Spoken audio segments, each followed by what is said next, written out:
एक जो fine line हम खुद ही एक भेदभाव के बना देते हैं। एक जहाँ पहले तो भेदभाव सिर्फ इंसान शायद जाति पाति के आधार पे बनाता था, पर आजकल तो कितनी और एक अच्छे स्कूल, एक सरकारी स्कूल, एक प्राइवेट स्कूल या फिर एक ग्रामर स्कूल, एक ऐसे अपग्रेडेड लाइफस्टाइल के ऊपर भी भेदभाव होने लग गया है कि हमारा जो पता है ये तो शहर का सबसे पॉश एरिया है, या कोई भी और एक नए नए तरीके कि कौन सी फ़ोन में ऐप है, कौन सा फ़ोन है, उस हिसाब से हम ज़्यादा श्रेष्ठ और अलग और अच्छे हो गए हैं दूसरों से। तो सिर्फ वो चाहे एक अब वो समय नहीं चाहे कि हम कोई जातियों में या फिर रंग नस्ल के आधार पे, पर ये जैसे जैसे ज़माना इवॉल्व हो रहा है ये नफ़रत करने के कारण भी और अलग अलग बनते जा रहे हैं। तो बात वही कि ये ब्रह्म ज्ञान लेकर भी अगर हम छोटी छोटी संकीर्णताओं में ही रह गए तो फिर ये रोशनी होने के बावजूद भी अगर धुंध है तो नज़र कुछ नहीं आना। तो ये एक परमात्मा का जिन्होंने जीवन में आधार लिया, उन्होंने ही अपने जीवन में हर समय के लिए ये सच्चाई का एहसास करते हुए सब खुद भी साफ साफ देखा है और ये भी इंश्योर किया है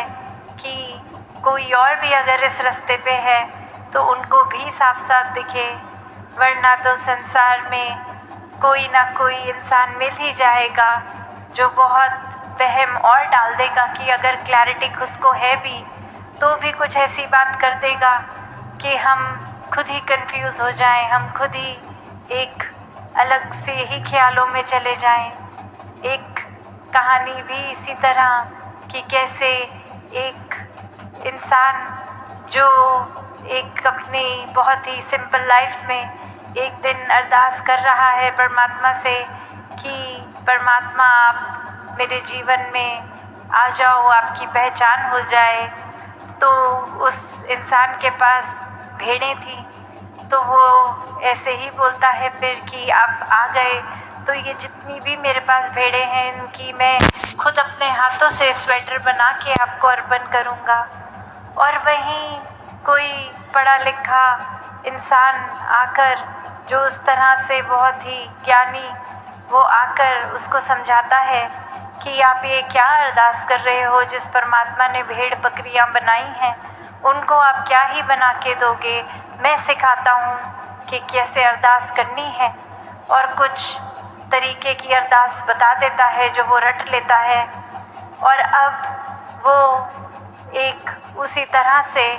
उस दूसरे इंसान के भाव को कॉपी पेस्ट करके, शब्दों को कॉपी पेस्ट करके एक अरदास बना चुका है। और अब वो कहानी में जैसे आगे होता है कि फिर एक दिन परमात्मा खुद ही उस इंसान को जिसने सिखाया होता है कि कैसे अरदास करनी है, बोलते हैं कि तूने मेरे एक प्यारे भोले भाव वाले इंसान को क्यों करप्ट कर दिया है। उसके भावों का ही मैं प्यार, उसके से प्यार करता था भावों के कारण, और वो बहुत ही एक दिल से कुछ भी अरदास करता था तो वो बहुत अच्छा लगता था। और अब उसके भोलेपन को भी तुमने कुछ रटी रटाई चीज़ें सिखा दी हैं, वो बस वही बात बोलता है और अपने भावों से अब बिल्कुल खाली हो गया है, क्योंकि उसके मन में तुमने डर डाल दिया है कि इस तरह से अरदास अगर नहीं होगी तो वो अरदास कबूल नहीं होगी, या फिर वो खुद ही इंसान गलत है जो गलत तरीके से परमात्मा से बात कर रहा है। तो बात यही कि ये हमने चाहे कहानी की रेलेवेंस क्या है क्या नहीं, या किस तरह से लिखी गई, पर बात वही कि ये निराकार से तो भावों का एक भक्ति में रिश्ता है। और यहाँ ज़रूरत है हमें अपने भाव के विस्तार की, अपने इनोसेंस को कायम रख के, कि ये एक सिर्फ बात हो नहीं कि एक ऐसे अक्सर दुनिया समझती है कि अगर भोले हैं तो संसार रूप में बहुत कोई ना कोई फ़ायदा उठा लेगा। एक हमें मिसयूज़ कर लेगा या हमारा फ़ायदा उस तरह लेकर हम फिर बहुत ही लूजिंग एंड पे होंगे, एक हारे हुए इंसान हो जाएंगे। पर जहाँ भोलेपन की बात होती है भक्ति में, वहाँ चेतनता की भी होती है कि यहाँ एक किस तरह एक ही भक्त है जो बहुत भोला भी है और पूरी तरह से चेतन है। तो यही एक जो डिफरेंस आता है कि जब मन में खुद के चतुर चालाकियाँ नहीं हैं और वो अलर्टनेस रखकर हर समय निरंकार को याद रखते हैं, तो फिर कुछ नुकसान भी नहीं होता और ये भावों से भक्ति भी हो जाती है। तो जीवन में जहाँ ये विस्तार की तो परिभाषा पिछले 3 दिनों से हम कहाँ कौन से पहलू में कर सकते हैं। किसी संत ने प्यार के ऊपर जिक्र किया, विनम्रता के, करुणा के, किसी ने बोला कि नेगेटिविटी से मुक्ति लेना भी एक तरह का विस्तार है, किसी ने आउटरली विस्तार की बात करी और किसी ने बोला अपने अंदर इंटरनल विस्तार कैसे करना है। तो ये और भी जितने पहलू जोड़ दिए जाएं, ये विस्तार को करना ही असीम की तरफ है और ये परमात्मा असीम है, इसका कोई अंत नहीं है। तो जब जो भी चीज़ इसके साथ जोड़ेंगे वो अपने आप में ही असीम हो जाएगी। तो भाव सिर्फ यही कि जब ये ब्रह्म ज्ञान की समझ आ जाती है तो वहीं पे एक, जैसे दासी जिक्र कर रही थी कि वो धुंध के कारण एक डेड एंड ना फील हो, एक ये ना लगे कि अब हमें सब कुछ आ गया है, और वहाँ से ये ब्रह्म ज्ञान से ही ये जर्नी शुरू किया जाए और ये असीम की ओर परमात्मा के साथ जुड़ के हर पॉजिटिव पहलू को और आगे से आगे बढ़ाते चले जाएं। जहाँ तक एक ह्यूमन कैपेसिटी है, परमात्मा को जब शामिल कर लिया तो कुछ वो कैपेसिटी भी फिर एक छोटी सी ही चीज़ रह गई, उसके भी बियॉन्ड चले गए, एक आगे चले गए। तो ऐसा विस्तार हर पहलू में पॉजिटिविटी लेकर हर कोई करता चला जाए तो समय तो अपनी सीमा से एक आगे बढ़ ही रहा है। तो बस यही भाव थे कि सभी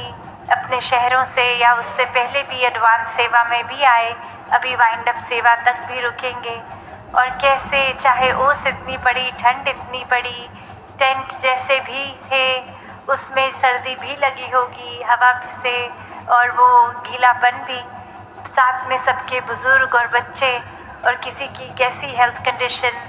ये एक इस समय पोल्यूशन लेवल भी ऐसा कि शायद सांस भी ठीक से नहीं आ रही, तो भी किसी के भाव में कमी नहीं आई कि ये भक्ति करने, ये संतों के वचन सुनने, यहाँ समागम करने अपने दूर दूर शहरों से भी आ पहुँचे हैं। एक यही भाव रख के कि और संगत के साथ मिलकर जब ये समागम होगा तो हमारे जीवन में भक्ति का विस्तार होगा। तो ऐसे ही भाव महान हैं। और ये भी देखा गया कि चाहे नमस्कार की लाइनों में ये अपने टेंट से जब सब आते हैं तो चाहे 3 दिन लग गए, किसी को तो मौका भी नहीं लग पाया, या कोई लाइन में लग के भी कुछ 4 घंटे फिर भी एक अपने टेंट की ओर ही जाना पड़ा क्योंकि अंदर जब तक आए संगत ख़त्म हो चुकी थी। तो फिर यही बात ऐसा सोच के दासी जब घर पे एक पारिवारिक रूप में जिक्र कर रही थी राजपिता जी के साथ कि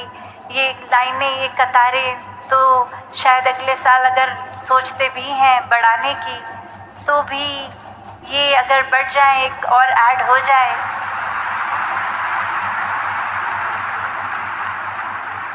तो फिर ख्याल आया कि शायद ये ऐड हो गई तो जो लास्ट की लाइन होगी उधर अगर कोई बुज़ुर्ग होंगे जिनकी नज़रें ठीक नहीं, उनको शायद स्टेज की ओर क्लियर दर्शन ना हो पाए। तो फिर यही ख्याल आया कि आने वाले दिनों में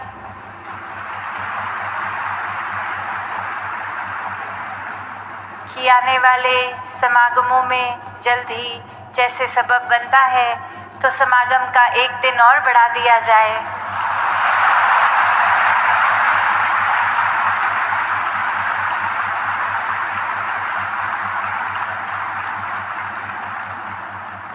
उससे फिर ये इनकन्वीनियंस महापुरुषों की भी नहीं होगी कि इतने पहले लाइन में लग के आना। सब अपने हिसाब से थोड़ा समय लेकर जब जब मिले मौका अपने टेंटों से आराम से आके पंक्तियों में सत्संग पंडाल के अंदर भी आ सकेंगे। तो और भाव जो दासी के मन में थे वो कभी और रखते हुए इन्हीं शब्दों से आपसे आज्ञा लेगी। सत संगत जी, धन निरंकार जी।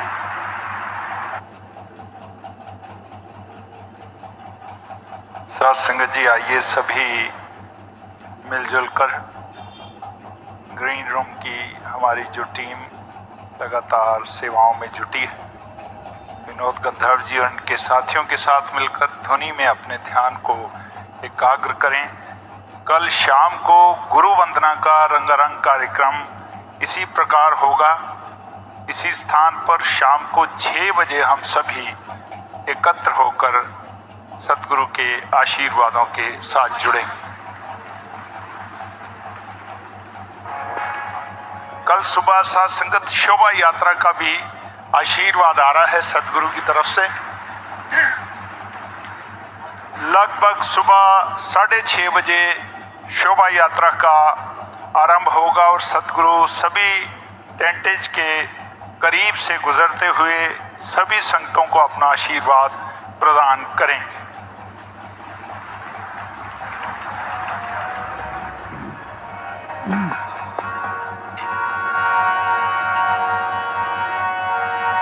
तेरी ओट सहारा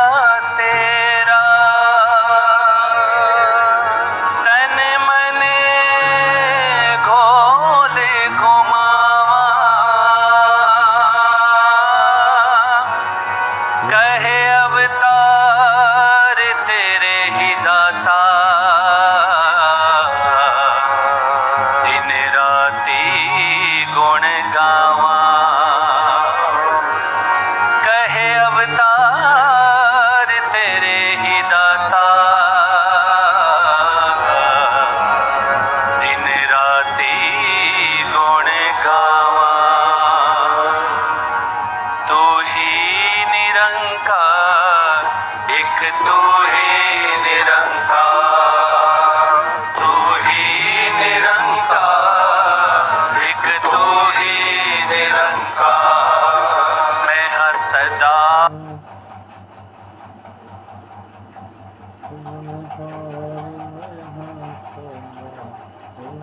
पुलनहार, मैं हर सदा पुलनहार। तू है दाता बख्शनहार, तू है दाता बख्शनहार। मेरे अवगुण ना चितार, मेरे अवगुण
सद्गुरु माता